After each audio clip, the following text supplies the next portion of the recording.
Chapter 50. Tithes and Offerings.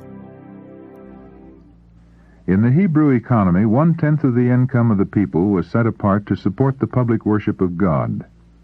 Thus Moses declared to Israel, "All the tithe of the land, whether of the seed of the land or of the fruit of the tree, is the Lord's. It is holy unto the Lord. And concerning the tithe of the herd or of the flock, the 10th shall be holy unto the Lord." Leviticus chapter 27, verses 30 and 32. But the tithing system did not originate with the Hebrews. From the earliest times the Lord claimed a tithe as his, and this claim was recognized and honored. Abraham paid tithes to Melchizedek, the priest of the Most High God. Genesis chapter 14, verse 20. Jacob, when at Bethel, an exile and a wanderer, promised the Lord, "Of all that thou shalt give me, I will surely give the 10th unto thee." Genesis chapter 28, verse 22. As the Israelites were about to be established as a nation, the law of tithing was reaffirmed as one of the divinely ordained statutes upon obedience to which their prosperity depended. The system of tithes and offerings was intended to impress the minds of men with a great truth, that God is the source of every blessing to his creatures, and that to him man's gratitude is due for the good gifts of his providence. "He giveth to all life and breath and all things." Acts chapter 17, verse 25. The Lord declares, "Every beast of the forest is mine, and the cattle upon 1,000 hills." Psalm 50, verse 10. "The silver is mine, and the gold is mine." Haggai chapter 2, verse 8. "And it is God who gives men power to get wealth." Deuteronomy chapter 8, verse 18. As an acknowledgment that all things came from him, the Lord directed that a portion of his bounty should be returned to him in gifts and offerings to sustain his worship. The tithe is the Lord's. Here the same form of expression is employed as in the law of the Sabbath. "The seventh day is the Sabbath of the Lord thy God." Exodus chapter 20, verse 10.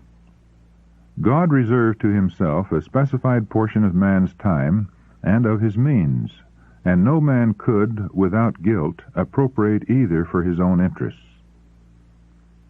The tithe was to be exclusively devoted to the use of the Levites, the tribe that had been set apart for the service of the sanctuary. But this was by no means the limit of the contributions for religious purposes. The tabernacle, as afterward the temple, was erected wholly by free will offerings, and to provide for necessary repairs and other expenses, Moses directed that as often as the people were numbered, each should contribute a half shekel for the service of the tabernacle. In the time of Nehemiah, a contribution was made yearly for this purpose. See Exodus chapter 30, verses 12 to 16. 2 Kings chapter 12, verses 4 and 5, 2 Chronicles chapter 24, verses 4 to 13, and Nehemiah chapter 10, verses 32 and 33. From time to time, sin offerings and thank offerings were brought to God. These were presented in great numbers at the annual feasts, and the most liberal provision was made for the poor. Even before the tithe could be reserved, there had been an acknowledgment of the claims of God. The first that ripened of every product of the land was consecrated to him. The first of the wool when the sheep were shorn, of the grain when the wheat was threshed, the first of the oil and the wine was set apart for God. So also were the firstborn of all animals, and a redemption price was paid for the firstborn son.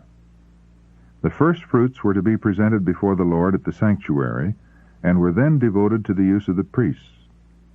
Thus the people were constantly reminded that God was the true proprietor of their fields, their flocks, and their herds, that he sent them sunshine and rain for their seed time and harvest, and that everything they possessed was of his creation, and he had made them stewards of his goods. As the men of Israel, laden with the first fruits of field and orchard and vineyard, gathered at the tabernacle, there was made a public acknowledgment of God's goodness. When the priest accepted the gift, the offerer, speaking as in the presence of Jehovah, said, "A Syrian ready to perish was my father." And he described the sojourn in Egypt and the affliction from which God had delivered Israel with an outstretched arm, and with great terribleness, and with signs, and with wonders. And he said, "He hath brought us into this place, and hath given us this land, even a land that floweth with milk and honey. And now, behold, I have brought the first fruits of the land, which thou, Jehovah, hast given me." Deuteronomy chapter 26, verses 5 and 8 to 11. The contributions required of the Hebrews for religious and charitable purposes amounted to fully 1/4 of their income. So heavy a tax upon the resources of the people might be expected to reduce them to poverty, but on the contrary, the faithful observance of these regulations was one of the conditions of their prosperity. On condition of their obedience, God made them this promise: "I will rebuke the devourer for your sakes, and he shall not destroy the fruits of your ground, neither shall your vine cast her fruit before the time in the field. And all nations shall call you blessed, for ye shall be a delightsome land, saith the Lord of hosts." Malachi chapter 3, verse 11. A striking illustration of the results of selfishly withholding even free will offerings from the cause of God was given in the days of the prophet Haggai. After their return from the captivity in Babylon, the Jews undertook to rebuild the temple of the Lord. But meeting determined opposition from their enemies, they discontinued the work, and a severe drought, by which they were reduced to actual want, convinced them that it was impossible to complete the building of the temple. "The time is not come," they said, "the time that the Lord's house should be built." But a message was sent them by the Lord's prophet: "Is it time for you, O ye, to dwell in your sealed houses, and this house lie waste? Now therefore thus saith the Lord of hosts, Consider your ways. Ye have sown much, and bring in little. Ye eat, but ye have not enough. Ye drink, but ye are not filled with drink. Ye clothe you, but there's none warm. And he that earneth wages to be put into a bag with holes." Haggai chapter 1, verses 2 to 6. And then the reason is given. "Ye looked for much, and lo, it came to little. And when ye brought it home, I did blow upon it. Why, saith the Lord of hosts? Because of mine house that is waste, and ye run every man unto his own house. Therefore the heaven over you is stayed from dew, and the earth is stayed from her fruit. And I called for a drought upon the land, and upon the mountains, and upon the corn, and upon the new wine, and upon the oil, and upon that which the ground bringeth forth, and upon men, and upon cattle, and upon all the labor of the hands." Verses 9 to 12. When one came to a heap of 20 measures, there were but 10. When one came to the press vat, for to draw out 50 vessels out of the press, there were but 20. I smote you with a blasting, and with mildew, and with hail, in all the labors of your hands. Haggai chapter 2, verses 16 and 19. Roused by these warnings, the people set themselves to build the house of God. Then the word of the Lord came to them, "Consider now from this day and upward, from the 24th day of the 9th month, even from the day that the foundation of the Lord's temple was laid, from this day will I bless you." Verses 18 and 19. Says the wise man, "There is that scattereth, and yet increaseth, and there is that withholdeth more than is meet, but it tendeth to poverty." Proverbs chapter 11, verse 24. And the same lesson is taught in the New Testament by the Apostle Paul. "He which soweth sparingly shall reap also sparingly, and he which soweth bountifully shall reap also bountifully. God is able to make all grace abound toward you, that ye always having all sufficiency in all things may abound to every good work." 2 Corinthians chapter 9, verses 6 and 8. God intended that his people Israel should be light-bearers to all the inhabitants of the earth. In maintaining his public worship, they were bearing a testimony to the existence and sovereignty of the living God. And this worship it was their privilege to sustain as an expression of their loyalty and their love to him. The Lord has ordained that the diffusion of light and truth in the earth shall be dependent upon the efforts and offerings of those who are partakers of the heavenly gift. He might have made angels the ambassadors of his truth. He might have made known his will as he proclaimed the law from Sinai with his own voice. But in his infinite love and wisdom, he called men to become co-laborers with himself by choosing them to do this work.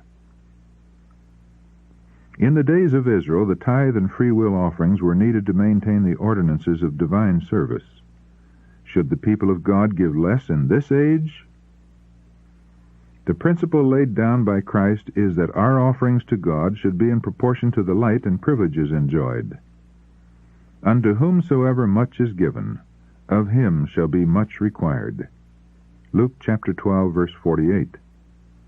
Said the Savior to his disciples, as he sent them forth, Freely ye have received, freely give.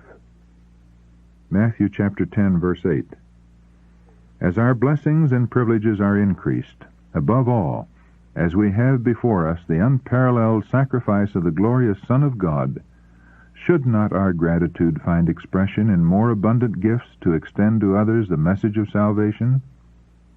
The work of the gospel, as it widens, requires greater provision to sustain it than was called for anciently, and this makes the law of tithes and offerings of even more urgent necessity now than under the Hebrew economy.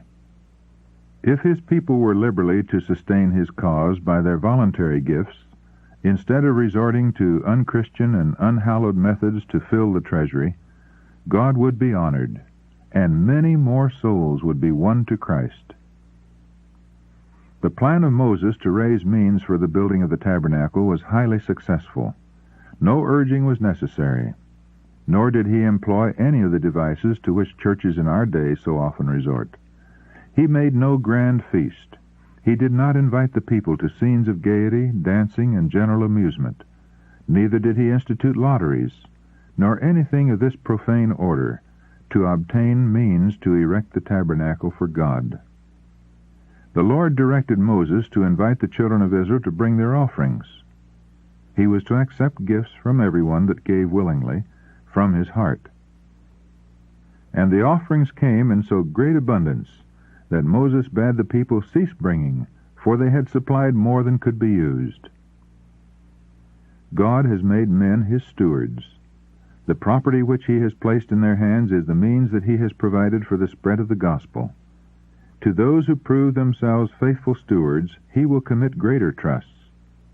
Saith the Lord, Them that honor me I will honor. 1 Samuel chapter 2, verse 30. God loveth a cheerful giver, and when his people with grateful hearts bring their gifts and offerings to him, not grudgingly or of necessity, his blessing will attend them as he has promised.